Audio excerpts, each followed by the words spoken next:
तो आज हर मंदिर के अंदर, हर स्थान के ऊपर गोवर्धन पूजा मनाई जाती है।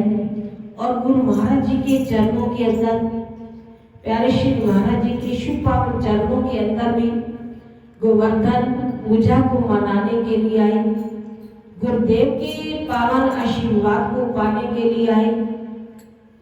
कहती है कि जिसने सतगुरुदेव को मना लिया तो समझो उसने सब कुछ कर लिया। कि गोवर्धन पूजा को भी कर लिया, गोवर्धन जी महाराज जी को भी पूज लिया, कि गुरुदेव के चरणों में ही सारे तीर्थ है, सारे धाम है, कि सारे तीर्थ धाम आपके चरणों में, सारे तीर्थ धाम आपके चरणों में।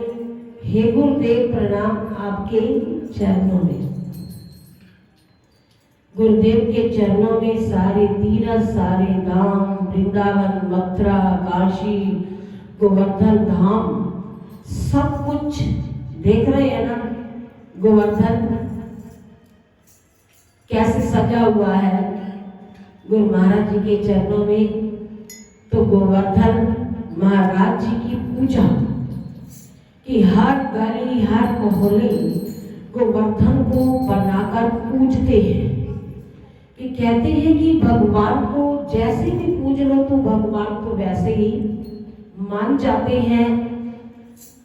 तो हमारे अंदर मनाने का भाव हो, हमारे अंदर मनाने की लगन हो, विश्वास हो, तो वो गोवर्धन महाराज को हर जगह प्रकट होकर दर्शन और दीदार देती हैं।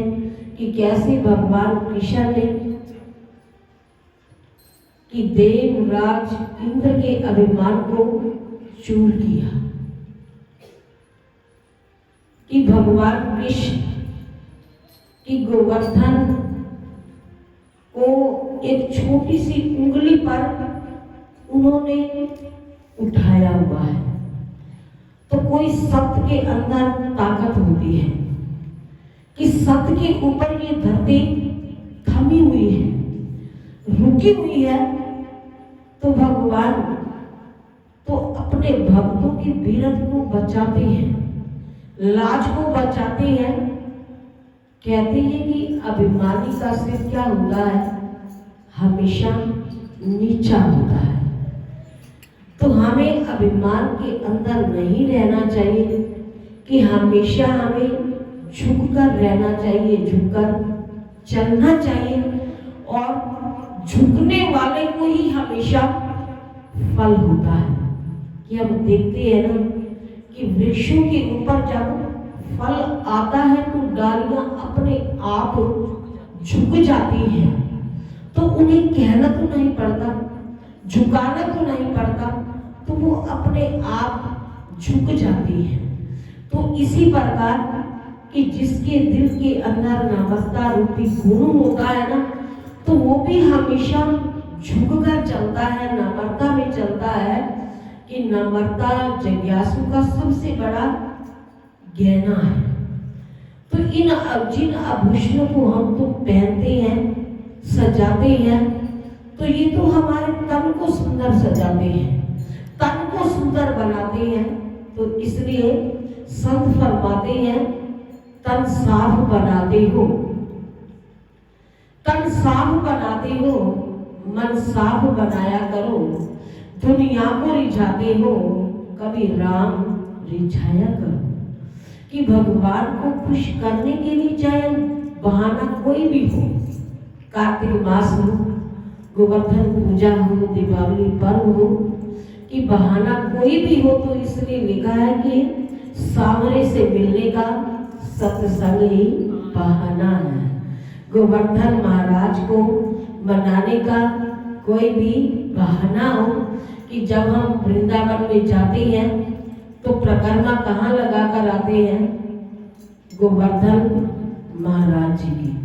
कि कोई 5 लगाता है, कोई 7 लगाता है, कोई 21, कोई 51, कोई 101, 108 लगाते हैं ना। तो ये अपनी अपनी भावना के ऊपर निर्भर होता है।